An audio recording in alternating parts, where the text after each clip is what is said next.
السلام عليكم ورحمة الله وبركاته. إن الحمد لله نحمده تعالى ونستعينه ونستغفره ونعوذ بالله من شرور أنفسنا ومن سيئات أعمالنا.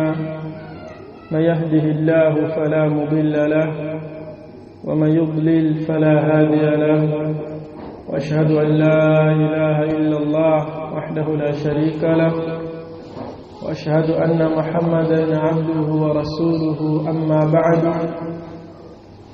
أيها الطلبة أيها wanafunzi، barakallahu fikum,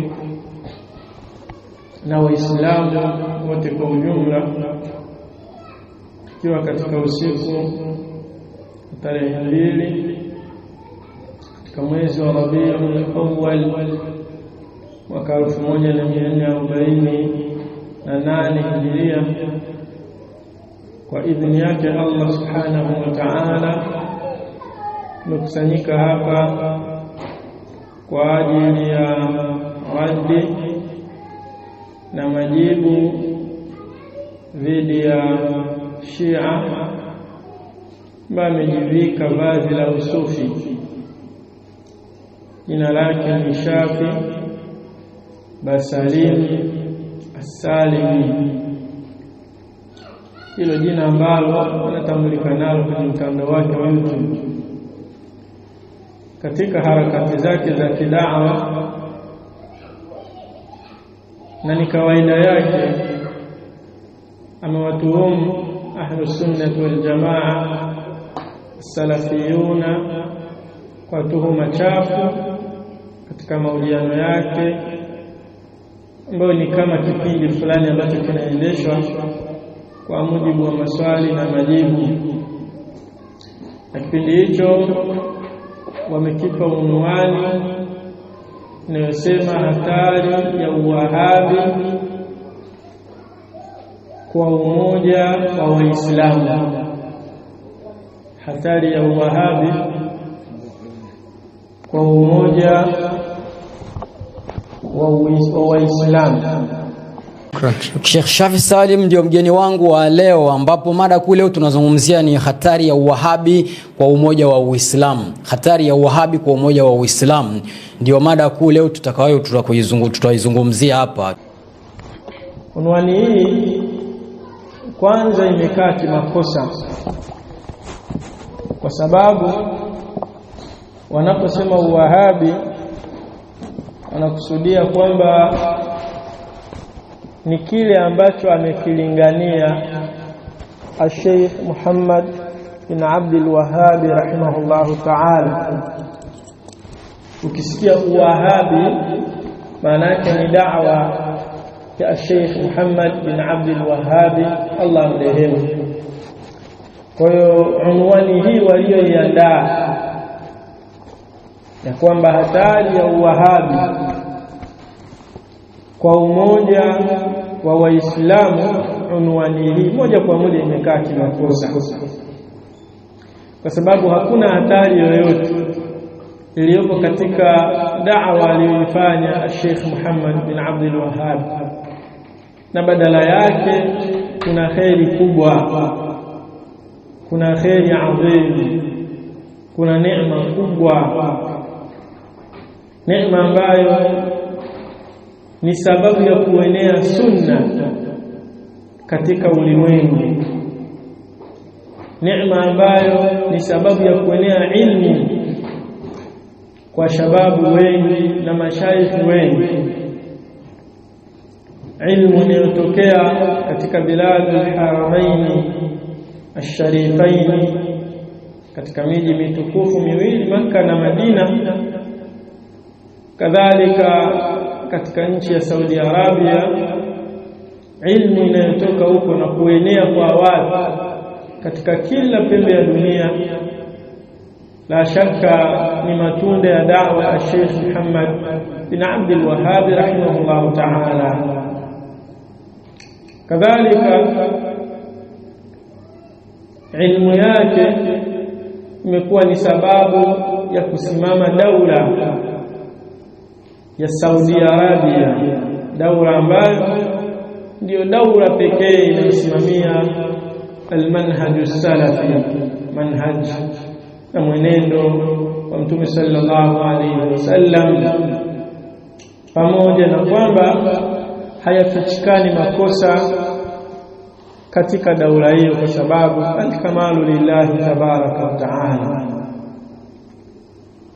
Da'wa ya Sheikh Muhammad bin Abdul Wahhab rahimahullah taala ilikuwa imesimama katika mambo mengi ya haki, kama vile ifradullah ta'ala bil ibada, ifradullah ta'ala bil ibada, kumpwekesha Allah ta'ala kwa kumwabudia peke yake. Ukisoma risala ndogo sana ya al-usulu thalath, inaelezea mambo matatu ambayo ni yajibu ala kulli muslimin wa muslimati ta'allumuha. Jambo la kwanza ni maarifatu al-abdu rabbahu, sawa, ni mja kujua nani Mola wake, kumjua Mola ili weje, ili tumwabudu Allah tabaraka wa taala peke yake. Kwa hiyo Sheikh Muhammad bin Abdul Wahhab ameandika kitabu at-tauhid. Kitabu at-tauhid ni kitabu ambacho kinazungumzia upekee wa Allah tabaraka wa taala katika ibada. Kadhalika miongoni mwa mambo ambayo amelingania ni annahayu an du'a'i ghairi Allah fima la yaqdiru alayhi illa Allah, kukataza kuwaomba wasiokuwa Allah katika mambo ambayo hakuna anayeweza isipokuwa Allah. Katika hiyo usulu salaf ameleta mlango wa kuelezea dua mbalimbali, akaelezea kwamba dua ni ibada, akaleta hadithi ya Mtume sallallahu alaihi wasallam, ad-du'a huwa al-ibada, dua ni ibada. Kadhalika akaleta aya katika Qur'an inayosema ya kwamba ile aya ambayo inazungumzia masuala ya dua na kuonyesha kwamba atakayeomba kinyume na Allah atakuwa amefanya ukafiri na ushirikina. Na hii ni dua adhim sana, ni swala la kuomba dua ni swala adhim jidda. Innal ladhina yastakbiruna an ibadati, Allah anasema hakika wale ambao wanafanya kiburi katika ibada zangu, katika kuniomba, tadkhuluna jahannama dakhilin, utaingia motoni na watakaa milele. Na hii katika sura Ghafir aya 60, waqala rabbukum ud'uni astajib lakum, na amesema Mola wenu kwamba niombeni mimi Allah nitakujibuni. Innal ladhina yastakbiruna an ibadati, kwa wale ambao wanafanya kiburi katika kuniomba, sadkhuluna jahannama dakhilin, utaingia motoni na utaishi milele. Kwa Sheikh da'wa yake inawalingania watu wamuombe Allah peke yake, na inawakataza watu wasimuombe Allah, na anawakataza watu wasiwaombe watu au vitu, mambo ambayo hakuna anayeweza isipokuwa Allah. Mfano wa dua, mfano wa kutaka shafaa kwa waliokufa, kuwaomba wazee waliotangulia, kuwaomba waja wema, kuwaomba malaika, kwamba wakuombee kwa Allah subhanahu wa ta'ala, wawe ni kiunganishi chako baina yako wewe na Allah. Hili swala Sheikh alilikataa kata.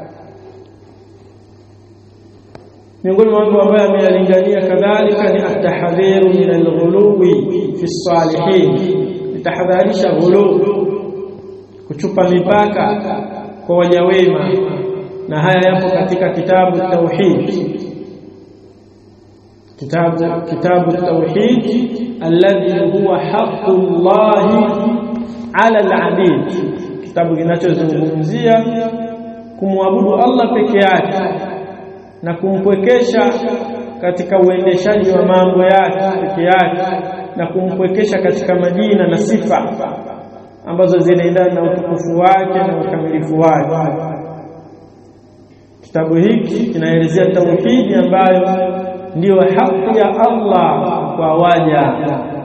Ndani yake ameleta mlango unaokataza kufanya ghulu, na akaleta hadithi ya Mtume sallallahu alayhi wasallam, la tatruni kama atra'at an-nasara Isa ibn Maryam, msinisifie mimi mkanichupisha mipaka, mkanitoa katika mipaka yangu, kama ambavyo manasara wa Kristo walimsifia na kumaadhimisha na kumtukuza Isa ibn Maryam na kumtoa katika mipaka yake. Usifanye hivyo.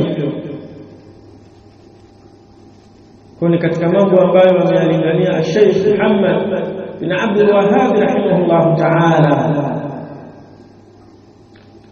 Kadhalika jambo lingine ni inkaru bid'ah wal muhdathat fi din, pinga kabisa bid'ah na uzushi katika dini. Amepinga bid'ah na uzushi katika dini, amesimama kidete kupinga swala hili. Katika kitabu tauhid kitaja hayo mambo.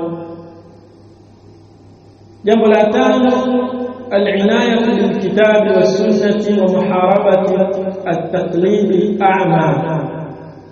Amelingania kutilia umuhimu kitabu cha Allah na sunna za Mtume sallallahu alayhi wasallam, na kupiga vita at-taqlid al-a'ma. At-taqlid al-a'ma, kuiga kiupofu.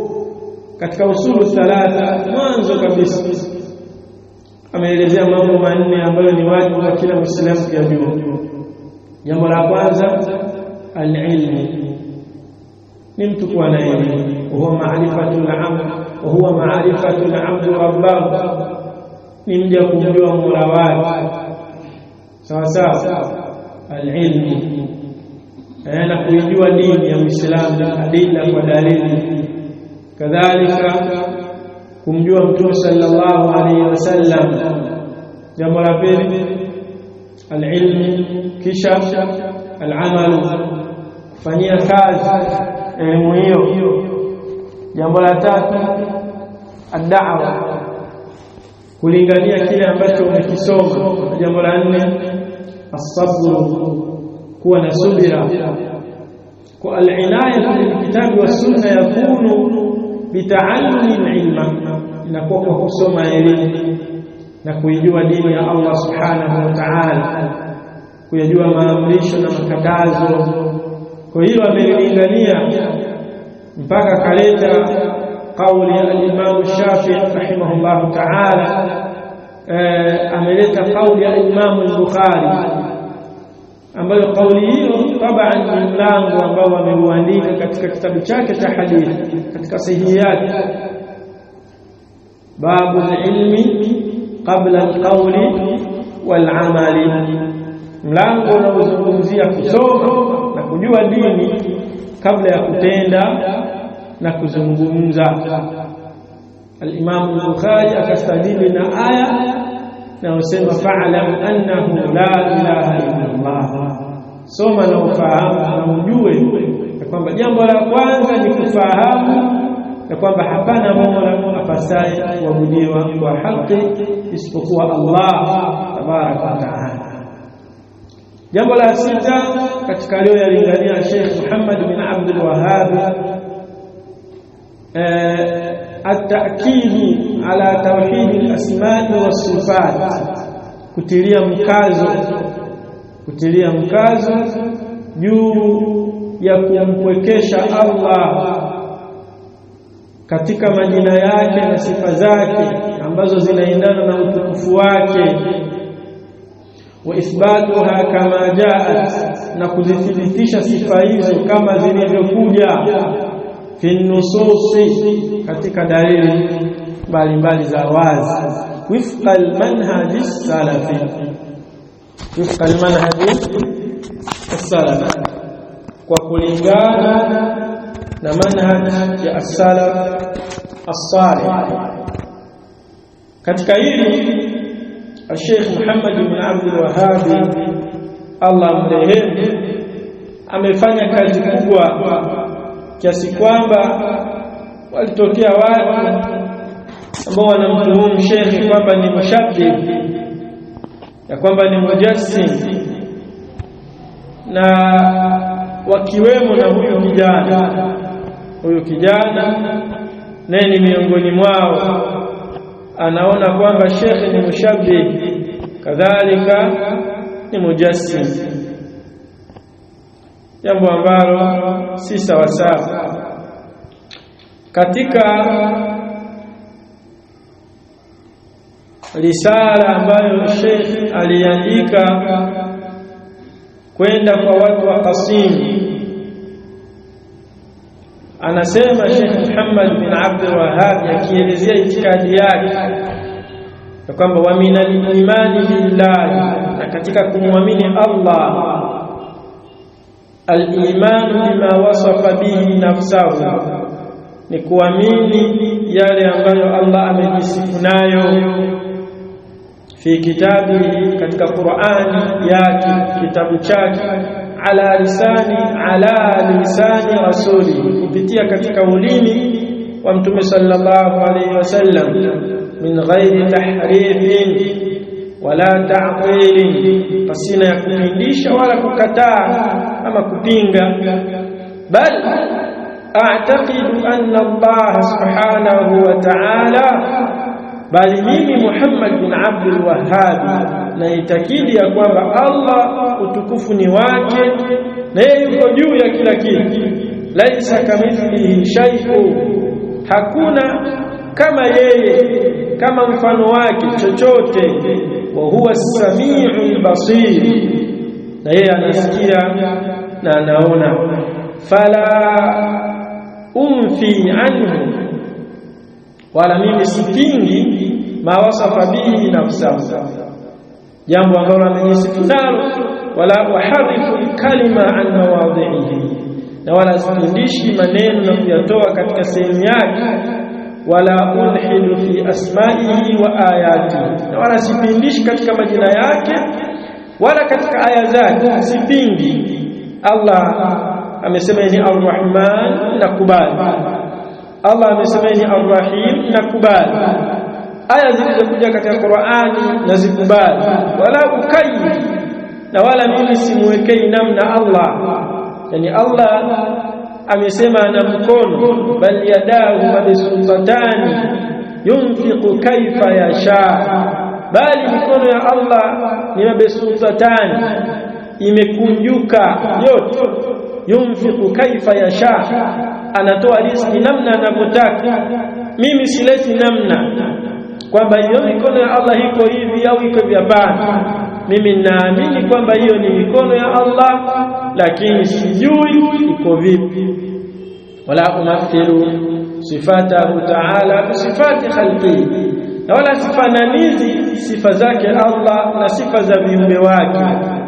Allah aliposema yeye ana mikono, hii sifa ya kuwa na mkono hii mimi siifananishi sifa hii na sifa za wanadamu, lakini naamini kwamba kweli Allah ana nini? Ana mikono, ila siifananishi mikono yake na mikono ya wanadamu. Allah anasikia, wa huwa as-sami'ul basir, ni msikivu na ni muoni.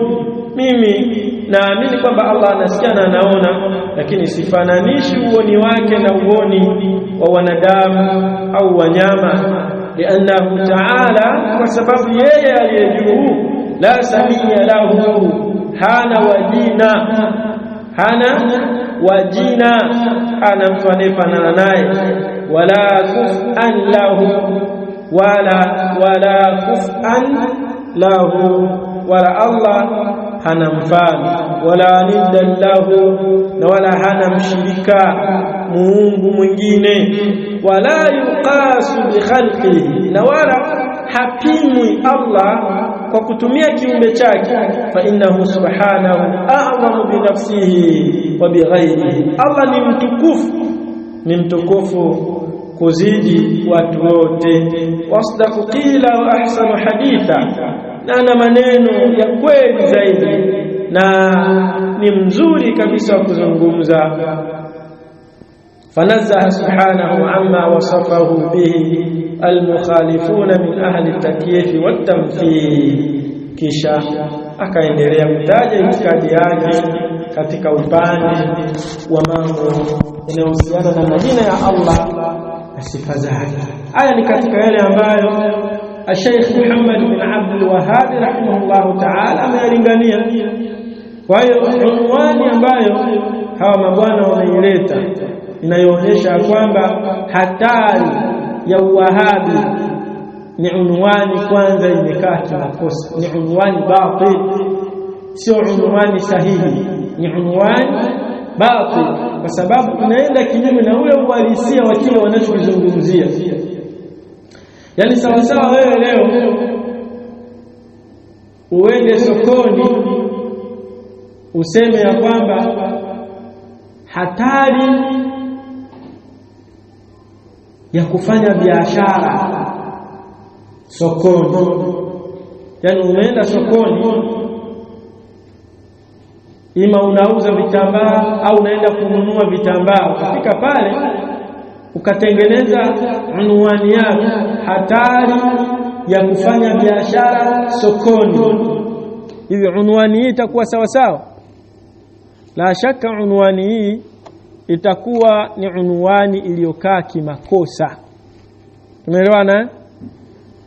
Kadhalika miongoni mwa watu ambao wanaitwa mawahabi, mashekhe zetu maulama rahimahumullah ta'ala, da'wa yao iko wazi,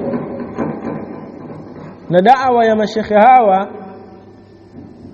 kwa sababu wao wanamkubali Sheikhul Islam Muhammad ibn Abdul Wahhab rahimahullah ta'ala,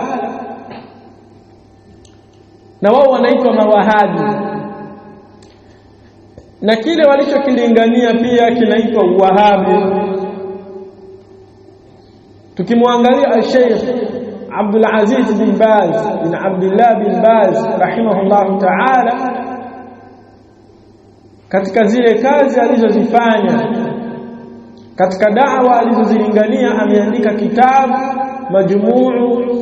majmuu fatawa wa maqalat mutanawwi'a, majmuu fatawa wa maqalat mutanawwi'a.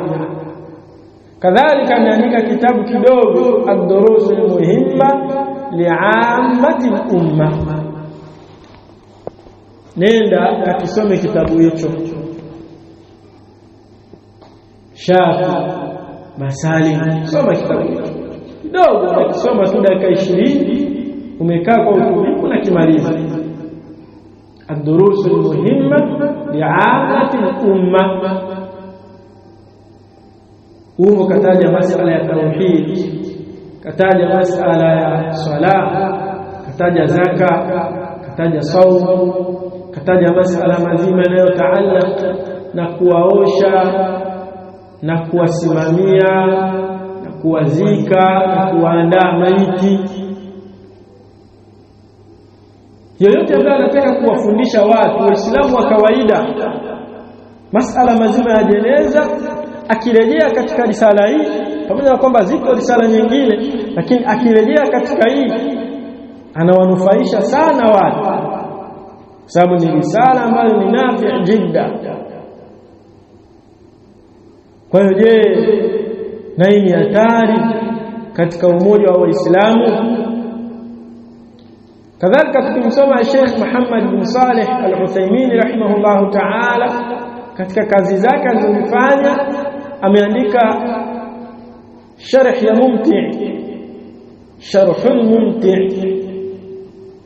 Soma kitabu hicho na uangalie ufahamu uliomo ndani ya kitabu hicho, alafu ulinganishe na ufahamu wa yeyote katika mashehe zako wa kisufi kwa tariqa zao zote. Leta kitabu cha yeyote katika hao mashehe wako katika masala haya yaliyoandikwa katika hii sharh ya Al-Mumti'. Kadhalika ameandika sharh ya Aqidatul Wasatiyya au Al-Wasitiyya, ambayo katika moja ya interview zake anasema alisoma kwa Ash-Shinqiti, moja kati ya maulama wa Mauritania. Hasana Sheikh Ibn Uthaymeen anayo aqidatu sharh ya Aqidatul Wasitiyya. Kadhalika mwanachuoni ya Sheikh Muhammad bin Nasiruddin Albani rahimahullahu ta'ala, soma silsilatul ahadithi sahiha na silsilatul ahadithi dhaifa. Vitabu hivyo kaelezea mlolongo wa hadithi sahihi kitabu cha kwanza, na mlolongo katika hadithi dhaifu katika kitabu cha pili. Kadhalika ana kitabu kingine adhim jidda, sifatu salati nabii sallallahu alayhi wasallam, sifa za kumswalia, sifa ya swala ya mtume. Yani ukitaka kuswali kama alivyoswali mtume sallallahu alayhi wasallam, soma sifatu salati nabii ya al-allama al-Albani rahimahullahu ta'ala. Wallahi kuna faida adhim jidda. Lakini msome Sheikh Salih bin Fawzan hafidhahullahu ta'ala katika kitabu chake katika masala ya fiqh al-mulakhas al-fiqhi.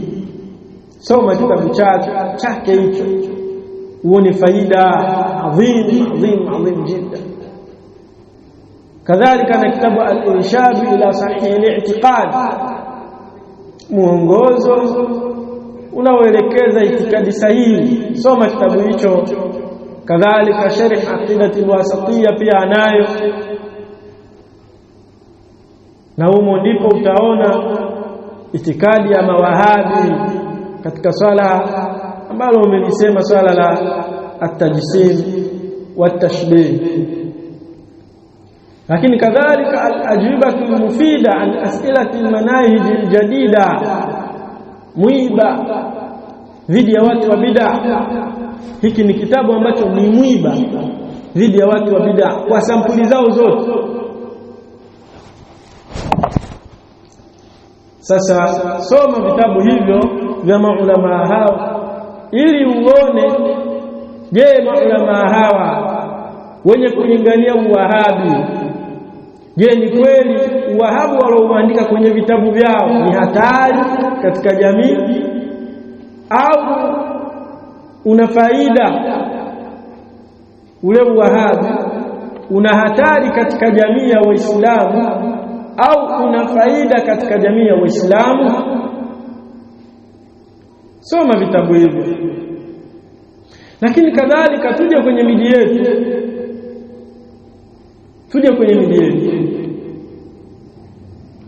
Wahabi tunaosema na kupiga vita Wahabi huu umesababisha vijana wengi kujua aqida, kujua tauhid, kumwabudu Allah subhanahu wa ta'ala peke yake. Vijana wengi wameepushwa na bid'a, kwa aina zake zote, hasa bid'a ya takfiri ambayo ilikuwa ikifanywa na wanaharakati wa Ikhwanul Muslimin, fitna zilizoenezwa na Abdurogo Kenya, Abu Ismail Mwanza, na yule mzee wa Mwanza Irunga. Hii bid'a ya takfiri kwa kufurisha Waislamu